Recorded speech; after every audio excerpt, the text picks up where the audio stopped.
Hello future CS, welcome back to my channel again.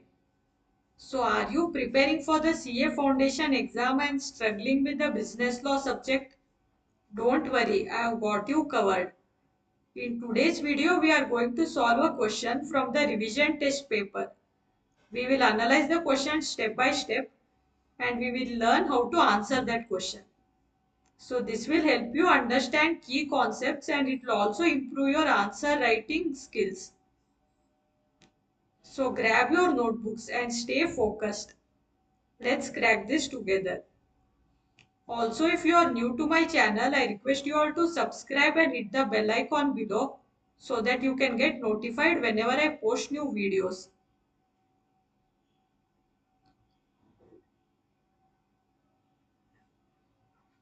So recently the ICAI has released the revision test paper for the upcoming May 2025 exam. So I have that revision test paper here and we'll be solving the second question. This relates to a case study question based on the Indian Contract Act. So first we will read the question and then we'll try to analyze it. Sri Shivai Temple Trust decided to get renovation of the temple under the trust. For this purpose, the president of the trust discussed the budget with the contractor. The contractor provided the budget of rupees 5 lakh.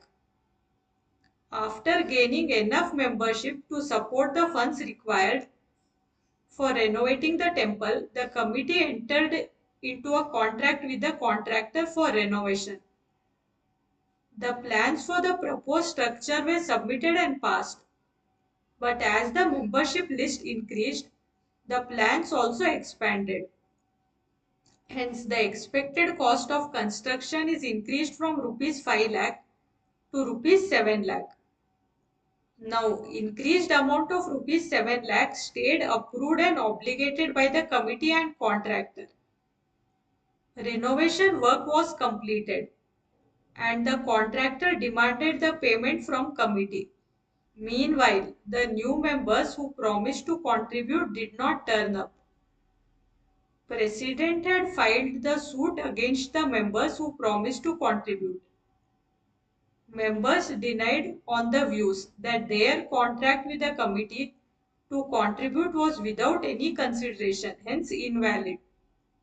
State with reason whether committee will succeed under the provisions of the Indian Contract Act 1872.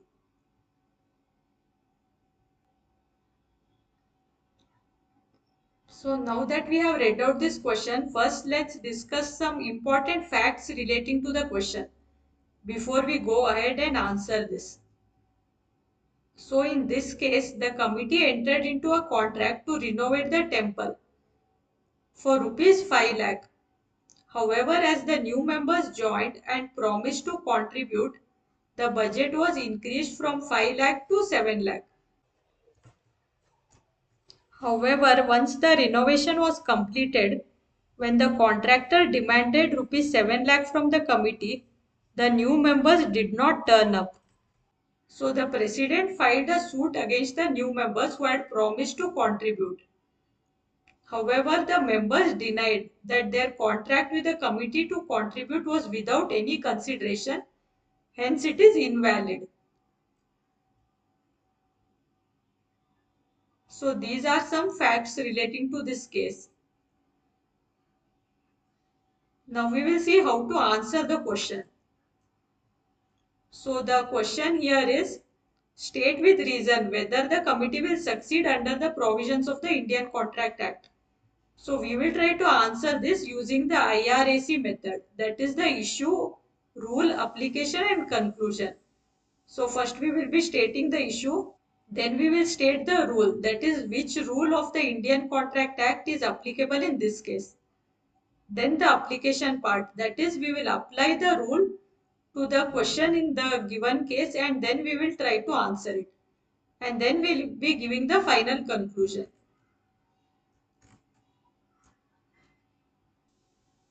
So first we will see as to what is the issue involved in this case. I request you all to grab a notebook and pen and also solve this answer along with me. You can practice writing the answer to this question along with me. You can pause this video at relevant places and start writing. So the primary issue in this case is whether the committee can enforce the promises made by the new members to contribute for the temple renovation under the Indian Contract Act. So since the new members had promised to contribute, the budget was increased from 5 lakh rupees to 7 lakh rupees. Hence the committee has filed a suit against the new members. However, the new members argue that their promises were made without consideration, therefore it is invalid. So the primary question under this case is whether the committee can enforce the promise made by the new members to contribute to the funds for renovation.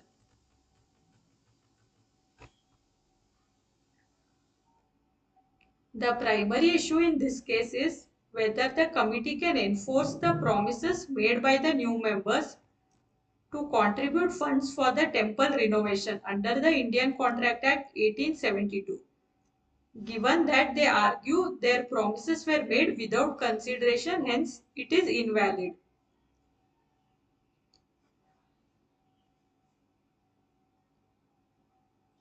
So this is the first part of the answer. First we'll have to identify as to what is the issue involved in the question.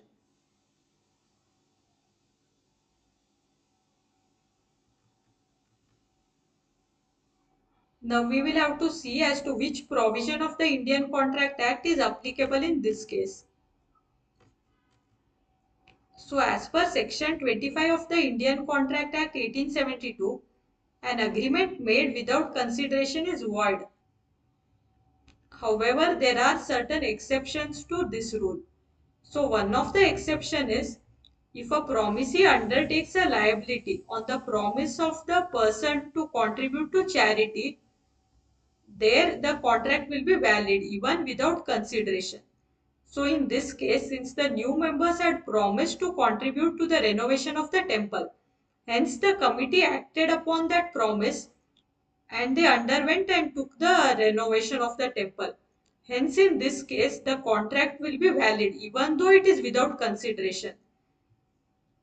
So this was clarified in the case of Kedarnath versus Gori Mohammed.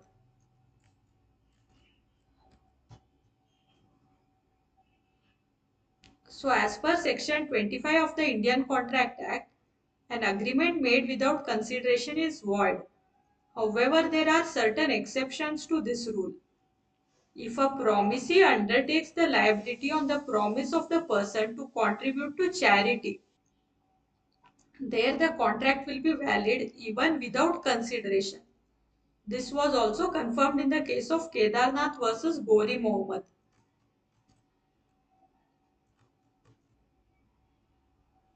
So in this case, the court had held that if the promise to contribute is made for charitable purpose and the promisee has acted upon it, the promise shall be enforceable even without any traditional consideration.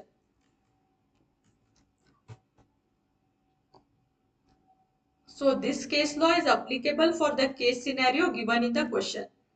Since the new members had promised to contribute for the renovation of the temple, and based on that promise, the president and the committee had acted upon it and they went ahead with the renovation.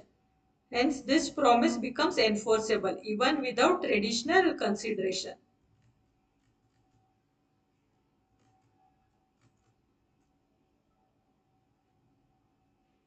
Now coming to application, now we will see as to how to apply the rule that we just now discussed to the case scenario given in hand. So in the instant case, the committee of Sri Shivai Temple Trust entered into contract for renovation of temple for rupees 5 lakh. Some members promised to contribute the funds and on the basis of this promise, the committee has extended the work, the cost of which increased from rupees 5 lakh to rupees 7 lakh. New members who promised to contribute did not turn up. Hence, the committee filed suit against the new members. The members denied, stating that the contract with the committee to contribute was without any consideration, hence it is invalid.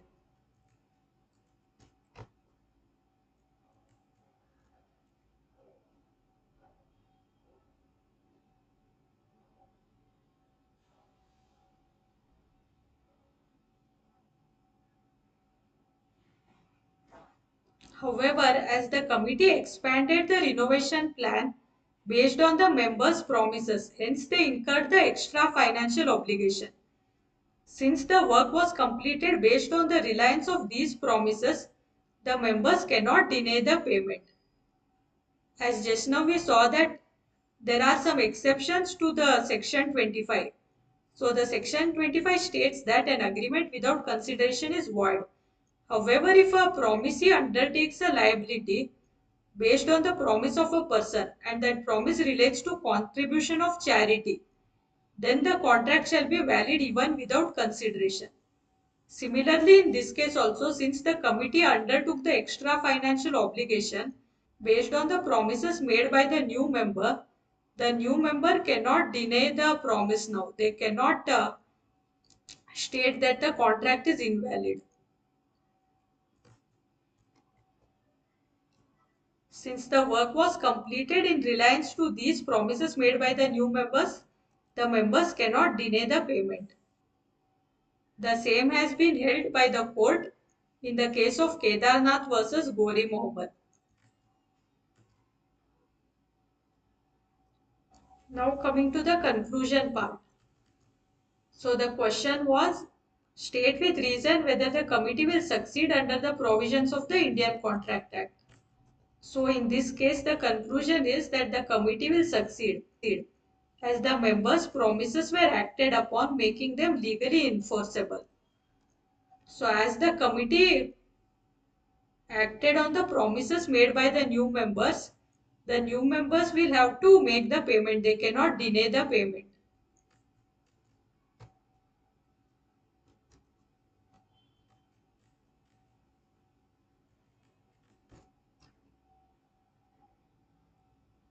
So that's it guys for the today's session. I hope this breakdown of RTP question made business law a bit easier for you.